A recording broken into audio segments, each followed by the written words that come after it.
प्रधानमंत्री मोदी जी, अमेरिका के राष्ट्रपति ट्रंप की मध्यस्थता को स्वीकार करते हुए आपने सीज फायर का ऐलान कर दिया। किसी कंफ्यूजन में मत रहिए, किसी और आदमी ने नहीं, नरेंद्र मोदी ने सीज फायर का ऐलान किया। कोई विदेश सचिव सीज फायर का ऐलान नहीं करता। इतनी सामान्य समझ सबको होनी चाहिए। वो मोदी जी के भक्त गाली गलौज कर सकते हैं, लेकिन यह निर्णय नरेंद्र मोदी का था। और क्या कहा कल अपने संबोधन में मोदी जी ने कहा, जब पाकिस्तान ने हमसे कहा कि हम सैन्य दुस्साहस नहीं दिखाएंगे, आतंकवादी घटनाओं को अंजाम नहीं देंगे, तब हमने विचार किया सीज फायर के लिए, सीज फायर को स्थगित किया। आप पाकिस्तान पर विश्वास कर रहे हैं? अरे वहां के आतंकवादियों के सामने पहलगाम में हमारी बहनें हाथ जोड़ रही थी, हमारे सिंदूर को मत उजाड़ो, हमारे पति को मत मारो। वो खूंखार दरिंदे आतंकवादी तो नहीं माने, अब पाकिस्तानियों के कहने पे मान गए। वो 4 आतंकवादी कहां हैं जिन्होंने हमारे बहनों के सिंदूर उजाड़े? प्रधानमंत्री जी बताइए, तीसरे देश की मध्यस्थता आपने स्वीकार कैसे की? प्रधानमंत्री जी बताइए, जो आतंकवादी देश है, जिस देश के अंदर लश्कर तैयबा, लश्कर उमर, जैसे मोहम्मद, हरकतुल मुजाहिदीन, सिपाह सबाहा, हिजबुल मुजाहिदीन, ये तमाम आतंकवादी संगठनों का सरगना है पाकिस्तान। आतंकवादियों का प्रमुख देश है पाकिस्तान, आतंकवादियों की पनाहगाह है पाकिस्तान। आप उस पाकिस्तान के ऊपर भरोसा कर रहे हो? अमेरिका का राष्ट्रपति कह रहा है भारत और पाकिस्तान दोनों महान देश हैं। अमेरिका का राष्ट्रपति कह रहा है भारत और पाकिस्तान दोनों पावरफुल देश हैं। अमेरिका का राष्ट्रपति कह रहा है कि हमने व्यापार बंद करने की धमकी दी दोनों देशों को और सीज फायर करा दिया। प्रधानमंत्री जी, आपने एक भी चीज का खंडन नहीं किया, एक भी बात का खंडन नहीं किया। शर्म आती है मुझे। 140 करोड़ हिंदुस्तानियों के देश को पाकिस्तान के बराबर लाके खड़ा कर दिया ट्रंप ने, और आपके मुंह से एक शब्द नहीं निकला। वो भूखा नंगा देश जो खाने के लिए मोहताज है, उसको वो कह रहा है वो शक्तिशाली देश है, आपके मुंह से एक भी शब्द नहीं निकला। पहलगाम में हमारी बहनों के सिंदूर उजाड़े गए, पाकिस्तान के 4 आतंकवादियों का नाम आया, भारत की सरकार ने कहा एक को भी नहीं छोड़ेंगे, घुस के मारेंगे। सभी दलों ने कहा, सर्वदलीय बैठक में कहा, बार बार मीडिया में आके कहा, घुस के मारो, हम साथ में खड़े, कोई आतंकवादी बचना नहीं चाहिए। मैं सर झुका के नमन करता हूं भारतीय सेना को, उनके साहस को, उनके पराक्रम को। 9 आतंकी ठिकानों को 7 मई को पाकिस्तान के अंदर उजाड़ दिया गया, 100 से अधिक आतंकवादियों को मार गिराया गया, उनके सहयोगियों को मार गिराया गया। लेकिन प्रधानमंत्री जी, क्या आपने वो तस्वीर नहीं देखी कि उन आतंकवादियों के जनाजे में पाकिस्तान के सेना के अधिकारी खड़े थे? पाकिस्तान मातम मना रहा था। किसके मरने पे? आतंकवादियों के मरने पे। आप उस पाकिस्तान पे भरोसा कर रहे हैं?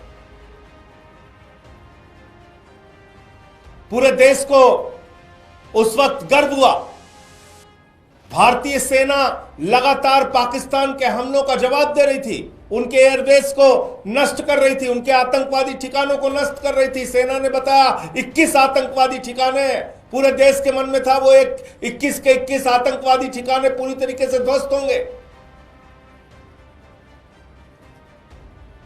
हमारे 21 निर्दोष लोग राजौरी पुंछ के एरिया में मार दिए गए। हमारे गुरुद्वारे पे हमला हुआ, हमारे मंदिर पे हमला हुआ, लेकिन भारतीय सेना एक एक हमले का जवाब दे रही थी। पाकिस्तान को उन्हीं की भाषा में 10 गुना ज्यादा नुकसान करके जवाब दे रही थी। भारत की सेना ने अपने 5 जवानों की शहादत का मुंहतोड़ जवाब दिया। उनके सेना के 5 जवान शहीद हुए।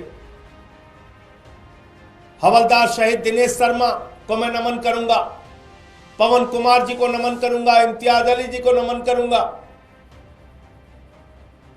शेख अली जी को नमन करूंगा, सूरज यादव जी को नमन करूंगा।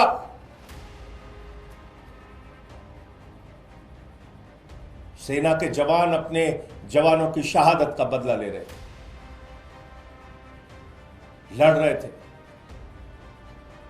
पाकिस्तानियों को उनकी भाषा में 10 गुना ज्यादा ताकत से जवाब दे रहे थे। और ऐसे समय में जब पाक अधिकृत कश्मीर को भारतीय सेना वापस ले सकती थी, ऐसे समय में जब बलूचिस्तान को पाकिस्तान के नक्शे से मिटाया जा सकता था, अलग किया जा सकता था, ऐसे समय में जब हमारी सेना अपने शौर्य, अपने पराक्रम, अपने बहादुरी का परिचय दे रही थी, प्रधानमंत्री मोदी जी अमेरिका के राष्ट्रपति ट्रंप की मध्यस्थता को स्वीकार करते हुए आपने सीज फायर का ऐलान कर दिया। किसी कंफ्यूजन में मत रहिए, किसी और आदमी ने नहीं, नरेंद्र मोदी ने सीज फायर का ऐलान किया। कोई विदेश सचिव सीज फायर का ऐलान नहीं करता। इतनी सामान्य समझ सबको होनी चाहिए। भले ही भक्त विदेश सचिव और उनके परिवार को गाली दे रहे हैं, उनकी समझ छोटी हो सकती है, तो मोदी जी के भक्त गाली गलौज कर सकते हैं, लेकिन यह निर्णय नरेंद्र मोदी का था। नरेंद्र मोदी ने सीज फायर डिक्लेयर किया।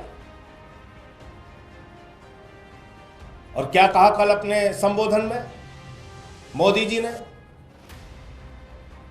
ने कहा, जब पाकिस्तान ने हमसे कहा कि हम सैन्य दुस्साहस नहीं दिखाएंगे, आतंकवादी घटनाओं को अंजाम नहीं देंगे, तब हमने विचार किया सीज फायर के लिए, सीज फायर को स्थगित किया। आप पाकिस्तान पर विश्वास कर रहे हैं? अरे वहां के आतंकवादियों के सामने पहलगाम में हमारी बहनें हाथ जोड़ रही थी, हमारे सिंदूर को मत उजाड़ो, हमारे पति को मत मारो। वो खूंखार दरिंदे आतंकवादी तो नहीं माने। अब पाकिस्तानियों के कहने पे मान गए। वो 4 आतंकवादी कहां हैं जिन्होंने हमारे बहनों के सिंदूर उजाड़े? प्रधानमंत्री जी बताइए, तीसरे देश की मध्यस्थता आपने स्वीकार कैसे की? प्रधानमंत्री जी बताइए, जो आतंकवादी देश है, जिस देश के अंदर लश्कर तैयबा, लश्कर उमर, जैसे मोहम्मद, हरकतुल मुजाहिदीन, सिपाह सबाहा, हिजबुल मुजाहिदीन, ये तमाम आतंकवादी संगठनों का सरगना है पाकिस्तान। आतंकवादियों का प्रमुख देश है पाकिस्तान, आतंकवादियों की पनाहगाह है पाकिस्तान। आप उस पाकिस्तान के ऊपर भरोसा कर रहे हो। और अमेरिका का राष्ट्रपति क्या कह रहा है? अमेरिका का राष्ट्रपति कह रहा है, भारत और पाकिस्तान दोनों महान देश हैं।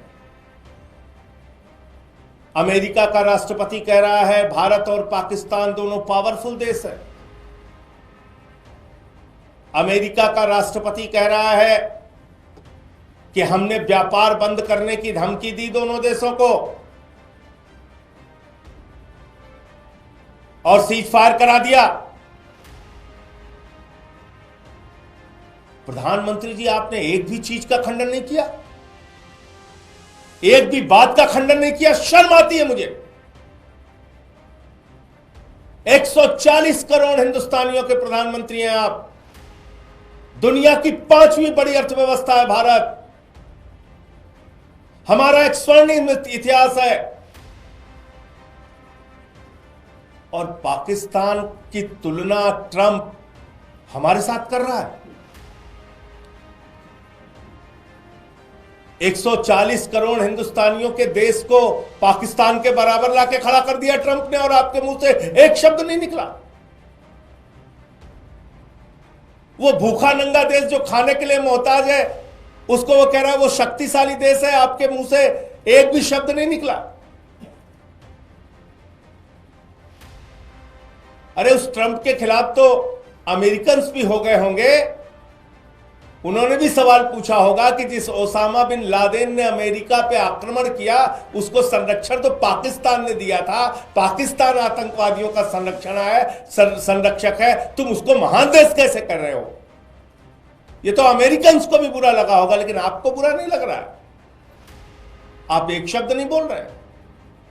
उसके सेक्रेटरी ऑफ स्टेट का क्या बयान है? मार्को रूबियो ये कह रहे हैं, ये 10 मई का ट्वीट है, Indian and Pakistani officials Vance and I have engaged with senior Indian and Pakistani officials, including Prime Ministers Narendra Modi and Shehbaz Sharif, External Affairs Minister Subramaniam Jaishankar, Chief of Army Staff Asim Munir, and National Security Advisor Ajit Doval and Asim Malik.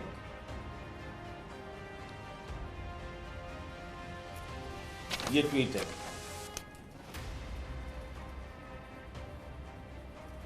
ये America का secretary of state ये कह रहा है मोदी जी की 48 घंटे से बातचीत चल रही थी आप लोगों की। जेडी वैंस और रूबियो के साथ आप बातचीत कर रहे थे 48 घंटे से। आपसे भी बात हुई, शहबाज शरीफ से भी बात हुई। इस ट्वीट में तो साफ साफ लिखा हुआ है, देश को बताइए क्या आपने, जब हमारी सेना पाकिस्तानियों को मुंहतोड़ जवाब दे रही थी, आप अमेरिका के साथ समझौते और बातचीत करने में जुटे हुए थे? इसका जवाब दीजिए प्रधानमंत्री जी। ये बहुत ही खतरनाक बात ट्रंप ने कही है, जिसका जवाब प्रधानमंत्री जी को देना ही चाहिए। ये क्या कह रहा है? With both of these great nations, additionally I will work with you both to see if after 1,000 years a solution can be arrived at concerning Kashmir. Kashmir के मुद्दे पे ये समाधान निकालने की और बातचीत करने की बात कर रहा है। कश्मीर कहां से आ गया? कश्मीर के भारत में जितने भी प्रधानमंत्री हुए कश्मीर के मामले में,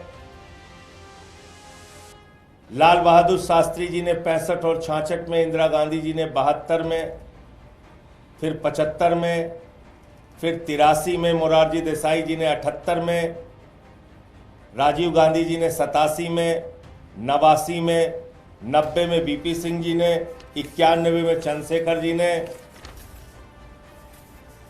94 में पीवी नरसिम्हा राव जी ने, 96 में एसडी देवगौड़ा जी ने, 97 में आईके गुजराल, 99 में अटल बिहारी वाजपेयी जी ने, 2001 में अटल बिहारी वाजपेयी जी ने, 2003 में अटल बिहारी वाजपेयी जी ने, 2009 में मनमोहन सिंह जी ने, 2010 में मनमोहन सिंह जी ने।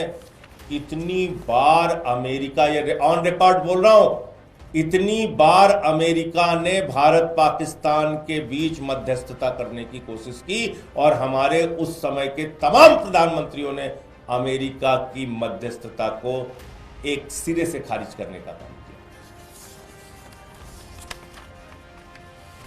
और आज आपने अमेरिका को चौधरी बना दिया, वो आके चौधराहट कर रहा है।